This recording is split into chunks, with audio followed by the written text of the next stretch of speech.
Quando arriva l'autunno a casa nostra non può mai mancare il burek con la zucca e questa è la ricetta che mi ha insegnato la mia mamma.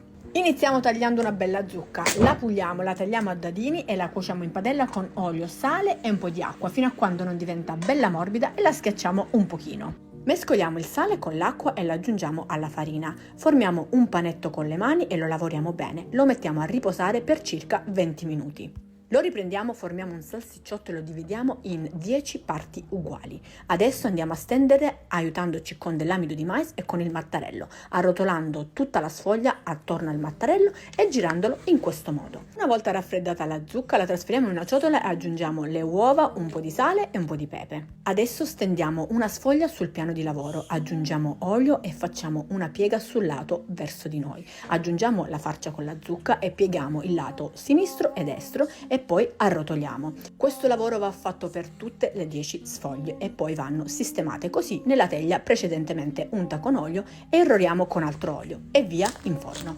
Croccante fuori, morbido dentro e quel ripieno di zucca che lo rende davvero unico.